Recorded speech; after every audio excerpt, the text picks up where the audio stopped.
Last Thursday, Felix Hernandez made his 10th straight opening day start for the Seattle Mariners, his 11th overall. Entering his 14th year with them, as Felix's position in team lore is more than secure, just as his place in the history of the game itself has its own chapter. Fans everywhere have watched from afar as he has built his kingdom in the Pacific Northwest on the back of prodigious talent and a uniquely fiery, bombastic personality. He isn't what he once was when it comes to the talent, but as he proved in his first start of the year, Felix Hernandez is still magnificent. The box score numbers don't quite speak to the dominance he demonstrated on the mound last week. That said, he still held the Indians scoreless for 5 1/3 innings, allowing just 2 hits and 5 total base runners, including 1 catcher's interference. He was working on a pitch limit, something in the 85-pitch range, otherwise who knows how far he could have pushed the shutout. He did it in a way that, these days, you'd just expect a pitcher to get hammered. Since his debut, Felix has constantly and consistently evolved as a pitcher, leaning less on the hard stuff each year. His average fastball has dropped from 95.8 miles per hour when he debuted in 2005 to just 90.8 on Thursday, while the league average has headed the opposite direction, 90.1 in 2005 and 92.6 now. The evolution of a pitcher is always interesting to study. The way they manage adversity and their own limitations is often a fascinating journey. New pitches emerge, strange sequences, arm angles, the whole gamut. On Thursday, Felix management looked, in the best possible way, like a pile of garbage. Typically that's the pitch mix you expect out of Jamie Moyer, Josh Tomlin, or Jerd Weaver.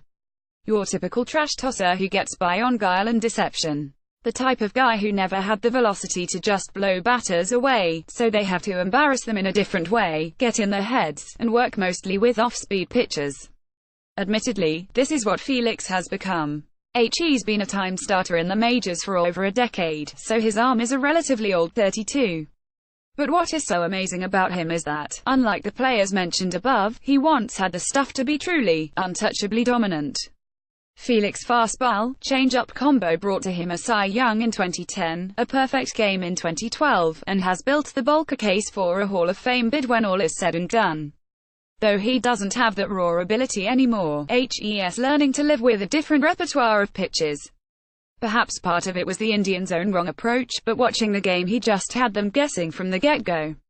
Both Francisco Lindor and Jason Kipnis looked lost to open the game, chasing changes and curves. They were plainly hunting fastballs and a type of pitcher that had disappeared years prior.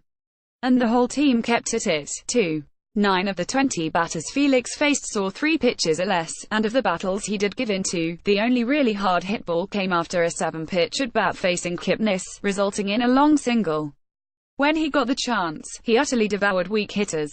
Taylor Naquin is probably a quad-A player. I admit to being a massive fan of his, driven no doubt by that amazing run he had in 2016. He put up a 134 WRC that after Michael Brantley got injured and hit an inside-the-park walk-off home run against the Blue Jays. It was an enduring image of the. Then people found out he couldn't hit high fastballs to save his life. But he's cool, and sometimes the fan in you just roots irrationally for a total long shot. On Sunday, he was overmatched. His first at-bat did not go well, each pitch a bit lower than the last, each pitch a swinging strike, the last in the dirt. Once Naquin chased the first one, a curve, Felix attacked that weakness like a lion hunting the weakest wildebeest. Another curve and a change-up later and Naquin found himself headed for the dugout. Maybe it's not that impressive that Hernandez dispatched Naquin so easily, or that he only recorded 4 strikeouts in more than 5 innings of work with 2 walks. But watching the confidence and skill with which Felix did it, the utter hopelessness of the batter, it was a glimmer of a bygone time. He won't return to the utter dominance he once wielded over hitters, but for a day at least Hernandez held what should be a potent offense, all but punch-less. He is still a joy to watch even if the raw energy and power has been tempered by age. But even if he's not touching 96, a crafty K is still met with the same exuberance with which he celebrated so many punch-outs and close victories before.